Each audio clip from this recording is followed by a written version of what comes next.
Bien, estamos de vuelta. Bueno, entonces, como mencionaba, el cáncer de páncreas es muy conocida su asociación con el alcohol. En cuanto al cáncer de mama, hay estudios que sí dicen que puede estar relacionado, pero también hay otros que lo contradicen. Por eso no hay una base clara en cuanto a la asociación del cáncer de mama y el alcohol. Bien, otro factor sería el sobrepeso, ¿ya? También se ha visto que hay una asociación en cuanto al sobrepeso y el cáncer, principalmente en el sexo femenino. Eso probablemente porque tenga relación con el estrógeno, que es una hormona que también cuando tiene valores elevados pudiese favorecer algunas formas de cáncer, ¿ya? Sin embargo, en este caso nos está hablando que se asocia con el cáncer de vesícula biliar y el endometrio.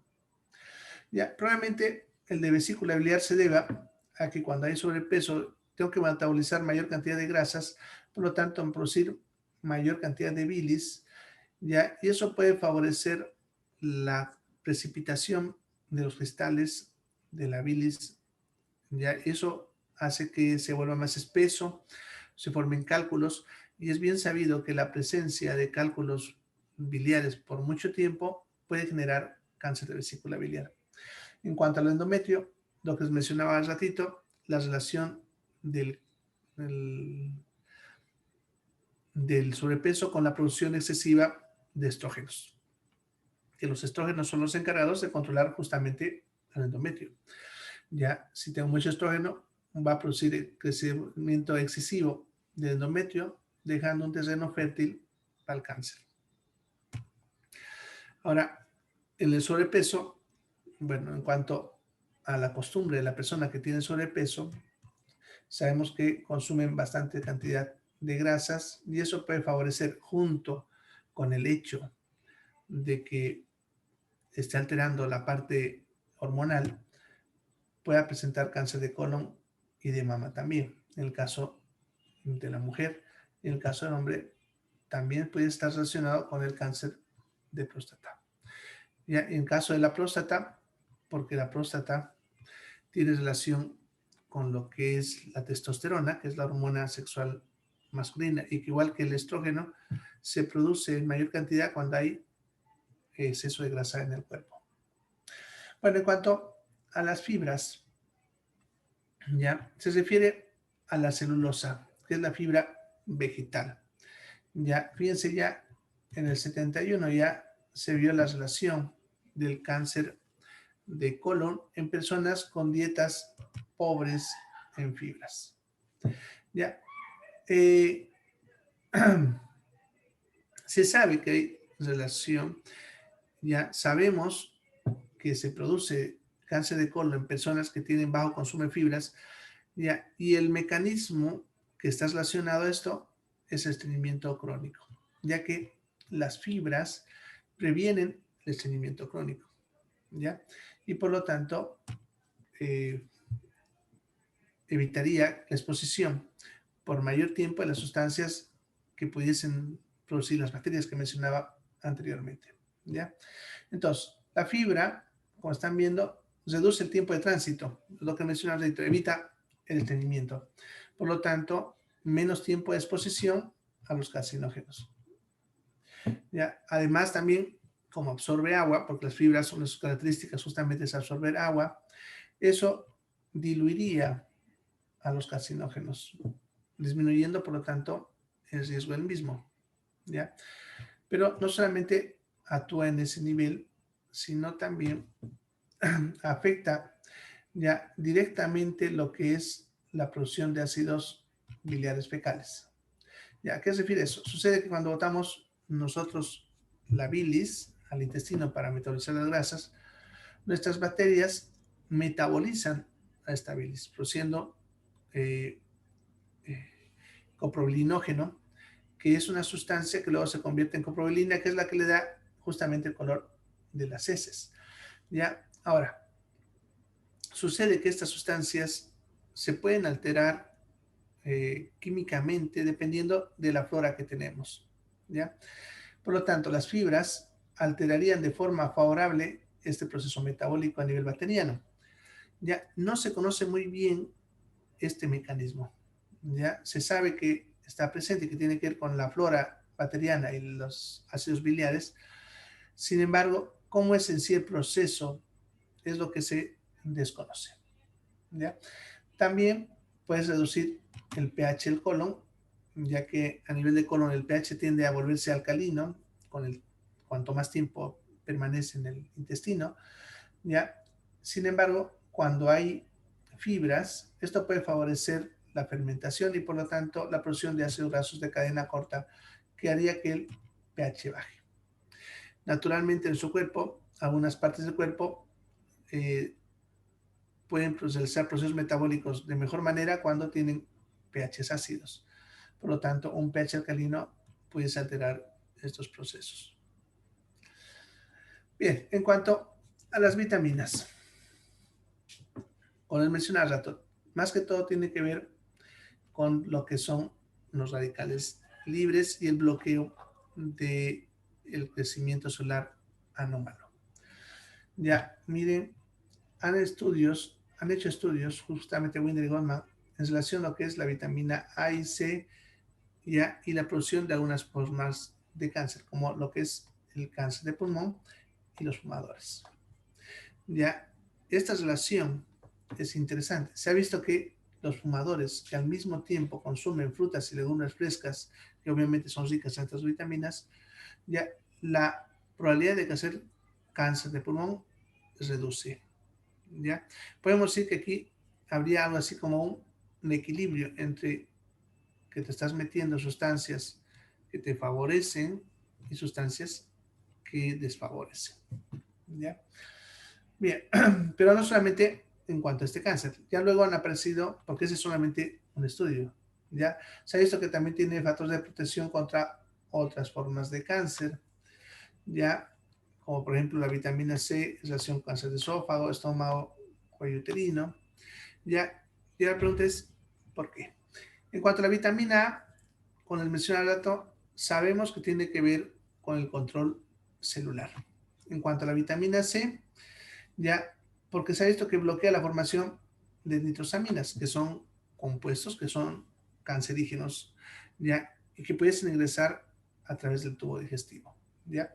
Además de eso, evitaría la oxidación de algunas sustancias químicas y por lo tanto la producción de radicales libres. Justamente los ácidos grasos, cuando se oxidan, liberan radicales libres que, como mencionamos anteriormente, son productores de cáncer, ¿ya? En cuanto a la vitamina E, pudiese ver que la relación tiene que ver parecida a la vitamina C con el efecto antioxidante. ¿Ya? Evita a que se produzcan radicales libres. ¿Ya? Por lo tanto, estas tres vitaminas, la A, la E y la C, son factores de protección contra el cáncer. Por eso se recomienda que se consuman grandes cantidades. ¿Y dónde se encuentran? En frutos y vegetales frescos. Bien, otros nutrientes, ¿no? Por ejemplo, el selenio, ya, está, perdón. Cuando está bajo, el selenio se ha visto que puede producir cáncer de colon, recto, mama, ovarios y leucemias. Ya, ahora, el selenio, que eso lo van a escuchar hablar últimamente bastante con lo que es la famosa medicina o nutrición ortomolecular, que tiene que ver justamente con estas moléculas que se encuentran en cantidades tan pequeñitas en el cuerpo que son difíciles de cuantificar.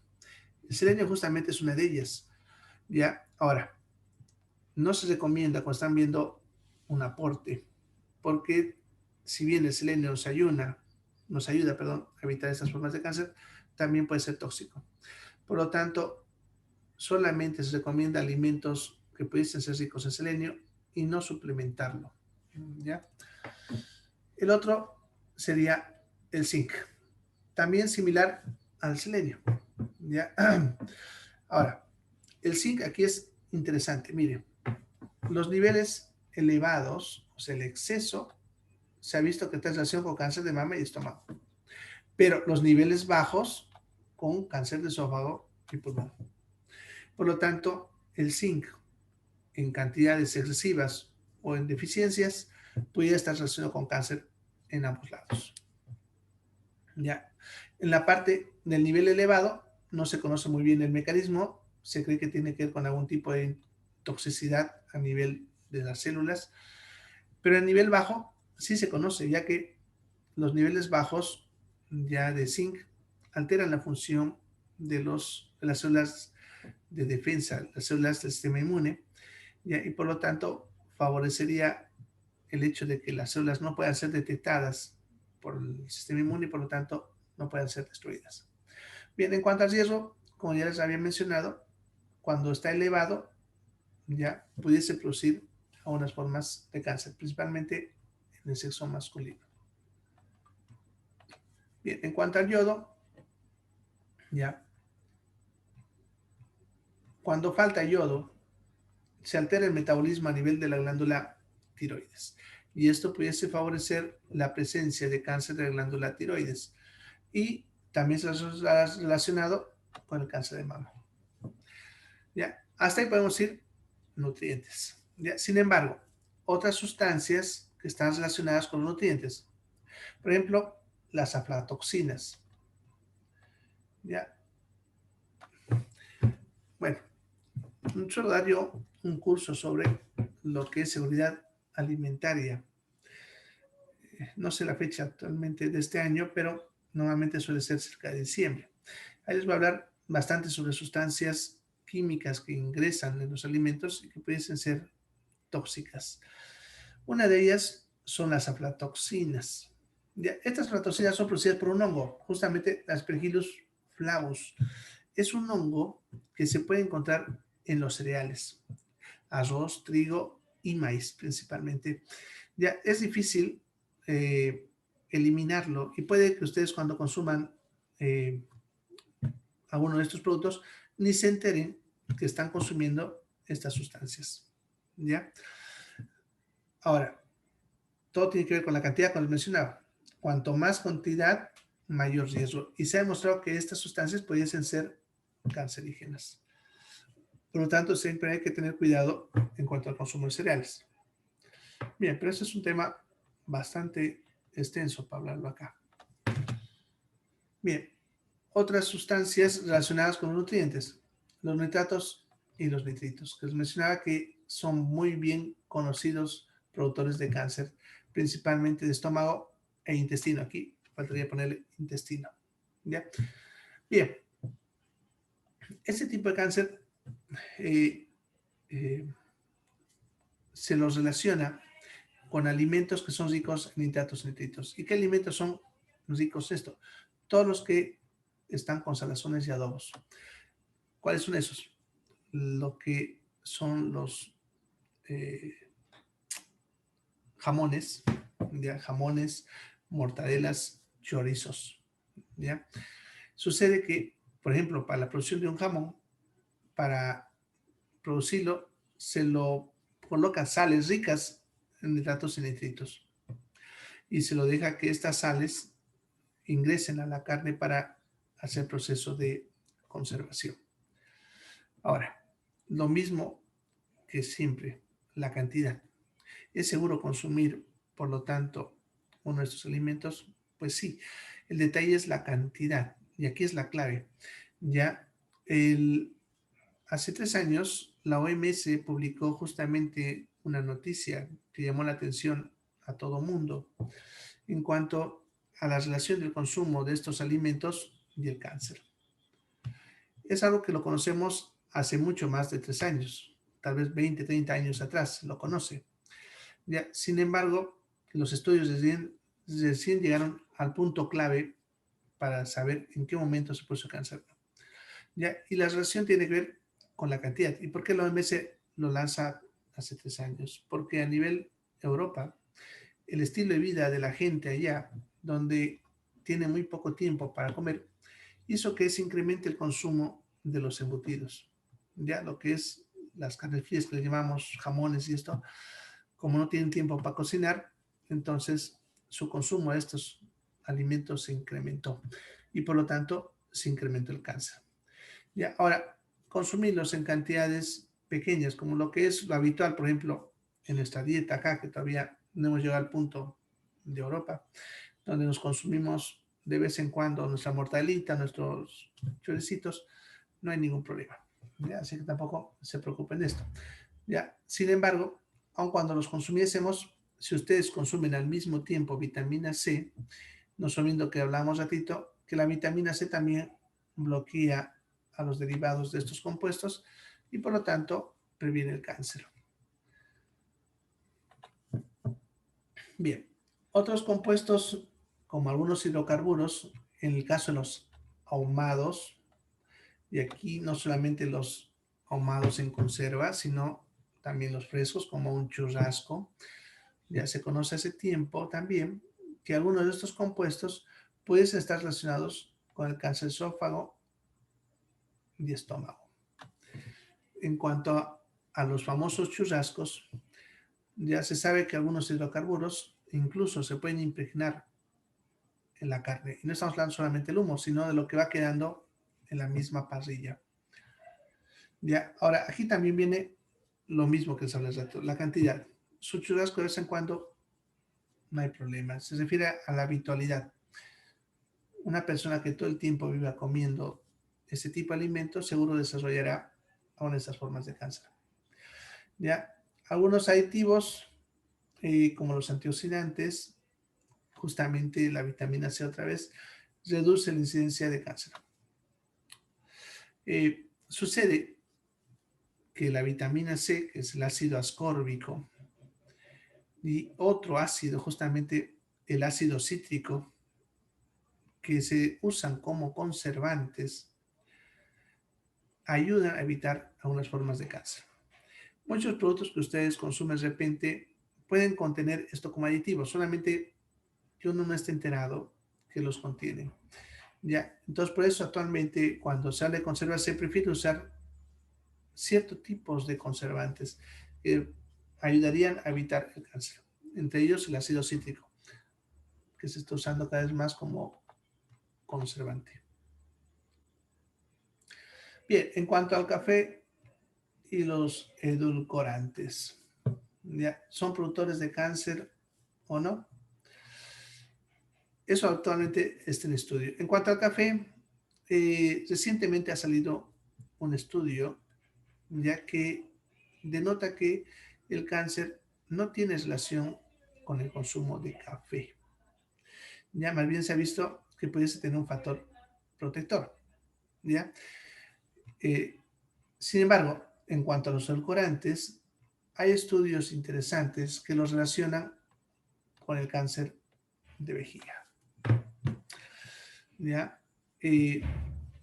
No son concluyentes, por eso aquí tampoco yo lo estoy diciendo con certeza si son o no son. Son estudios que ahorita están relacionándolos, ¿ya? Y se ha visto que en poblaciones, por ejemplo, que consumen café, principalmente si es café fresco, la incidencia del cáncer es menor. Y en poblaciones que consumen edulcorantes, ya estamos hablando de personas como los diabéticos, por ejemplo, ya tienen mayor riesgo de desarrollar cáncer. Sin embargo, no son concluyentes porque pudiesen tener otros factores asociados. Bien, por lo tanto, algunas recomendaciones dietéticas para prevenir el cáncer. Primero, reducir la ingesta de grasas. Por si acaso, algo siempre os digo, no se debe prohibir el consumo de grasas. Las grasas son útiles para el cuerpo, no necesitamos para muchas cosas. Simplemente, como dice ahí, reducir. No estoy diciendo no coman, coman menos. ¿Ya? Hay que incrementar la ingesta de fibra. Ya se refiere a incrementar cereales integrales, bastante cantidad de verduras y frutas. Y obviamente eso va junto con esta, que hay que incluir frutas y verduras en nuestra alimentación diaria, ya que se ha visto una asociación interesante entre lo que es la prevención del cáncer y estas dos cosas. Evitar el sobrepeso, reducir el consumo de bebidas alcohólicas y reducir el consumo de alimentos que son ricos en nitratos y nitritos, que habíamos mencionado, como los salados, adobados, ahumados, ¿no? Los encurtidos, los fiambres que les decimos, embutidos, jamones, ¿no? Bien, eso sería entonces en cuanto a lo que es la dieta. En cuanto a las radiaciones. Ahora, y aquí está un dato interesante, porque ustedes pudiesen hacer una buena prevención alimenticia y otras cosas más, pero algo que no van a poder evitar son las radiaciones. Ya, las radiaciones de forma natural se producen en el espacio y nos llega al planeta. Estamos hablando de diferentes estrellas, no solamente de nuestra estrella del Sol, sino diferentes estrellas y fenómenos astrológicos, nos llega radiación. Si bien en parte lo que es la capa de ozono nos protege de esta radiación, pero no del todo. Por lo tanto, estamos expuestos a diferentes formas de radiación. ¿Ya? Algunas podemos evitarlas y otras no. ¿Ya?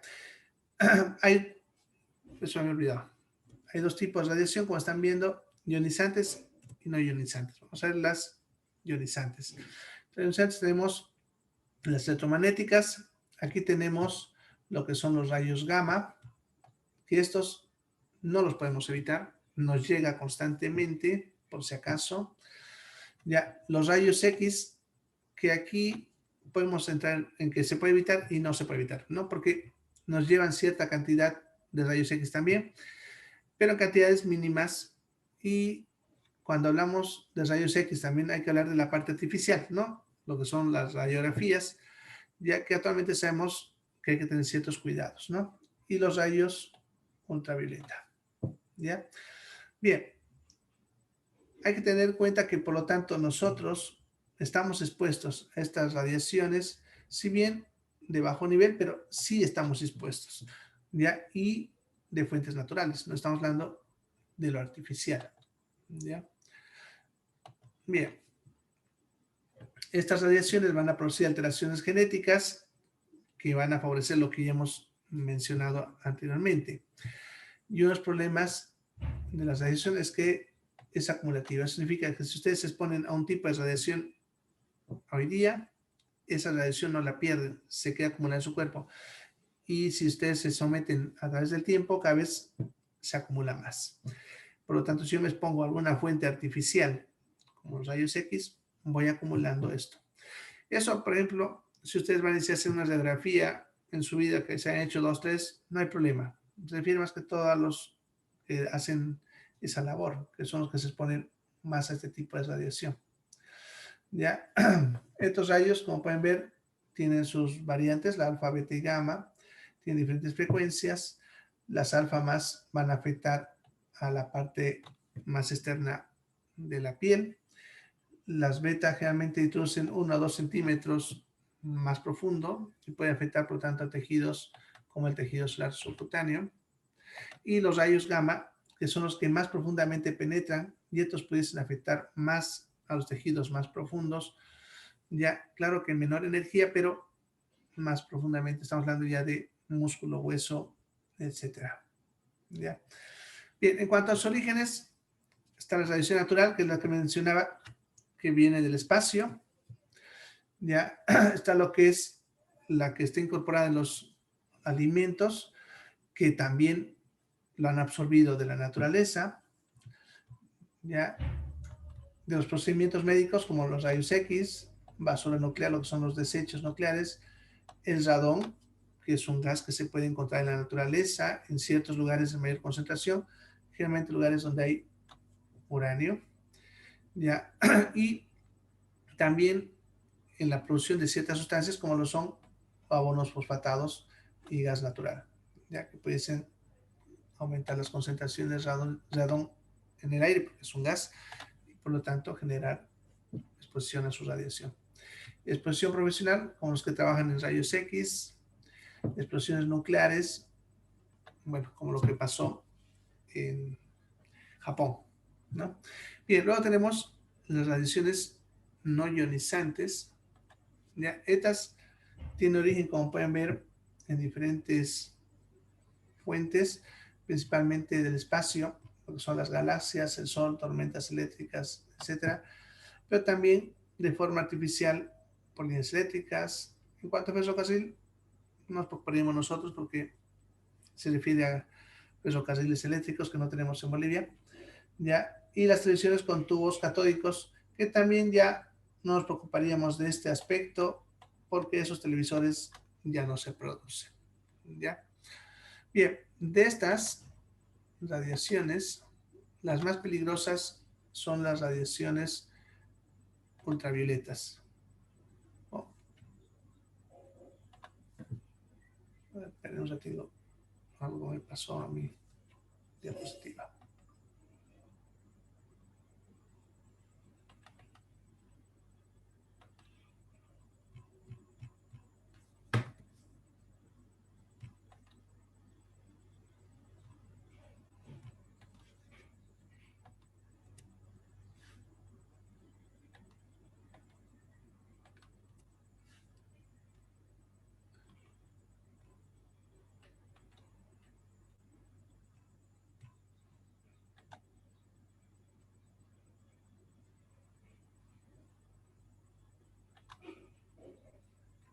Bueno, pero la tengo que, creo que mi máquina se puso un poco caprichosa. Sabió saturar su memoria.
Ya.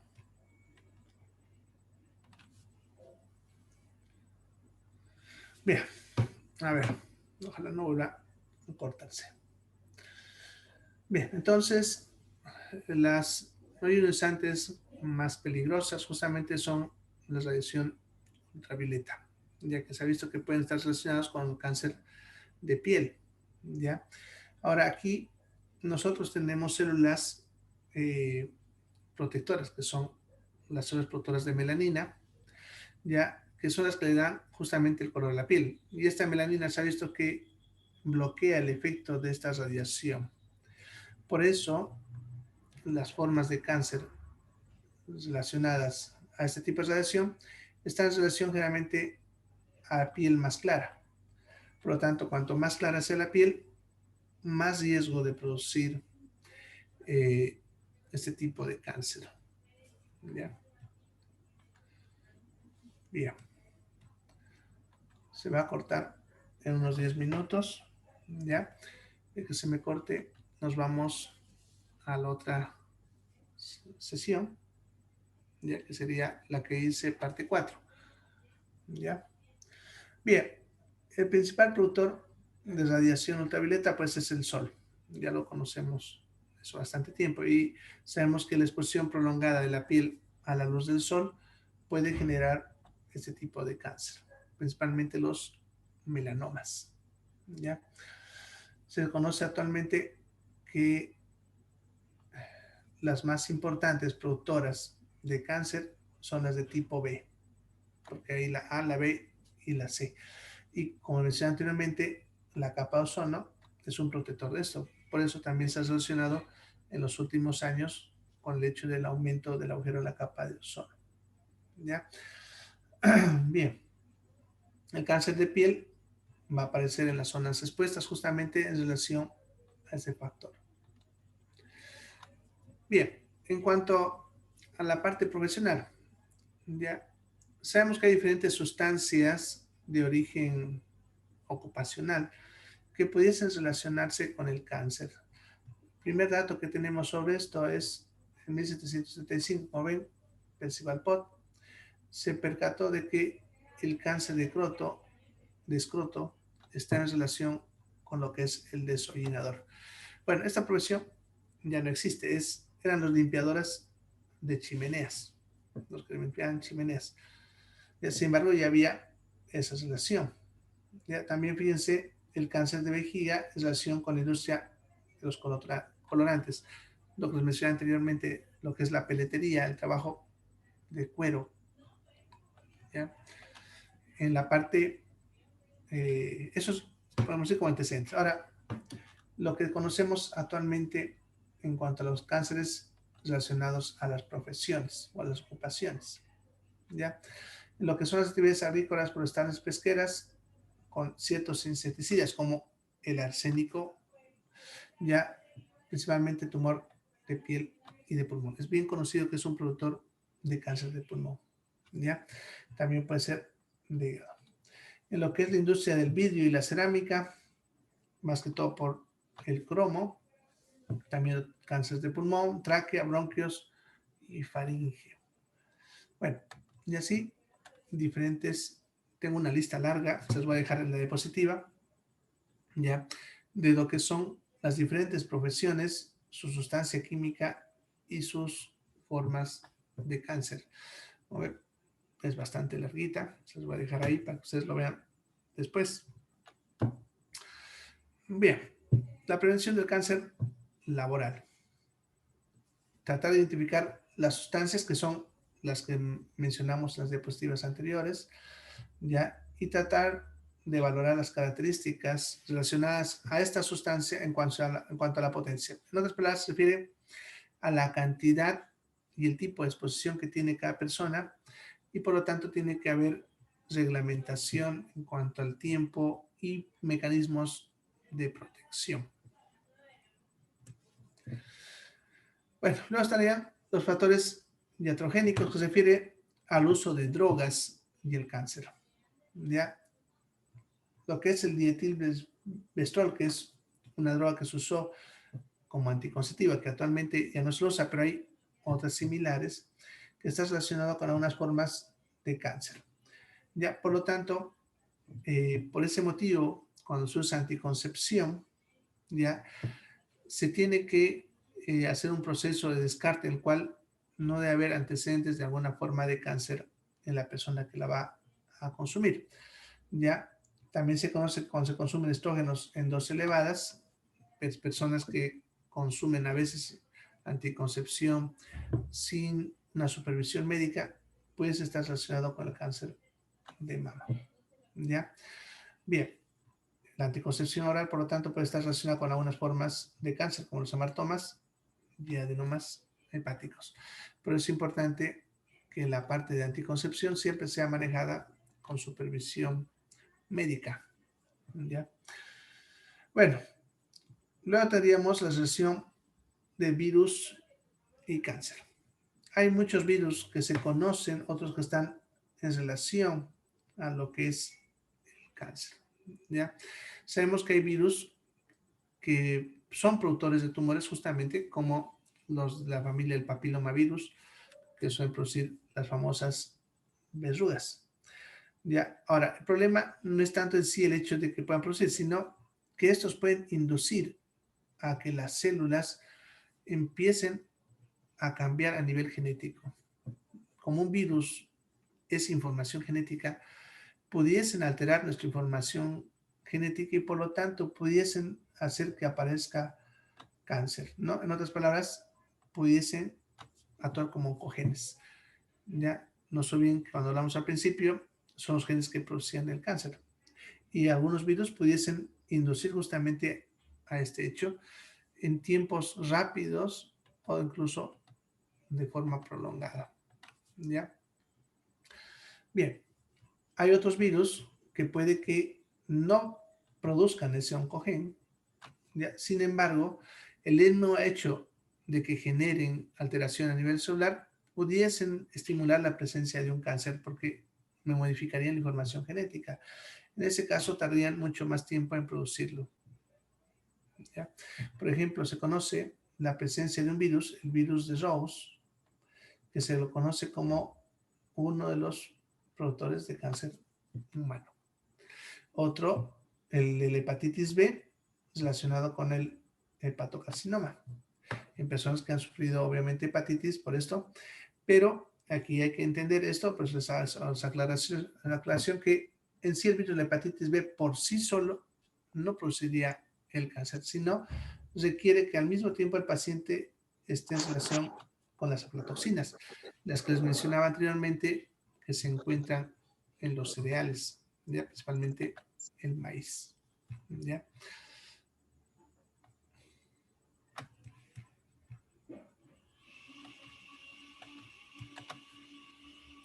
Bueno, en cuanto al virus de la hepatitis B, con el cáncer que mencioné, no se conoce el mecanismo, pero sí se conoce esa relación con las aflatoxinas. Se cree que puede estimular la proliferación y expresión de algunos protooncogenes. Otro virus que está relacionado son los virus del herpes, principalmente el tipo 2, con el carcinoma de cervix o de cuello uterino. Ya se lo ha relacionado bastante. No se lo conoce el mecanismo, por eso no les hablo más sobre este tipo de virus, porque no se conoce el mecanismo, cómo lo realiza, ya, pero sí hay esa relación. Otro virus que es más famoso es el HPV, es el virus del papiloma, el papilomavirus humano, que está relacionado con muchas formas de cáncer. Miren, el más famoso, el cáncer de cuello uterino, pero también de ano, de vulva, vagina, pene e incluso de orofaringe y de boca, ya que está relacionado este tipo de virus. Ahora, este virus tiene múltiples variedades, si ustedes quieren, que generalmente se usan números para esas variedades, como ven, ¿ya? Ahora, son más de 100, pero no todos se han relacionado con el cáncer. Algunos tienen más riesgo, otros menos riesgo y otros no tienen ningún riesgo.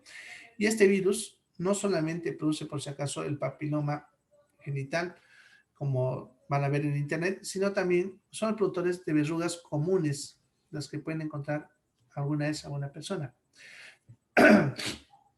Por eso es importante saber cuáles son de más riesgo o no. Por ejemplo, los que son de bajo riesgo, como ven, son el 6 y el 11. Y los de alto riesgo son todos estos, 16, 18, 31, 33, etcétera. ¿Ya? Generalmente estos producen patologías, cuando dice planas, significa que no se nota el tumor como una bola, sino primero se expande en el mismo tejido. ¿Ya?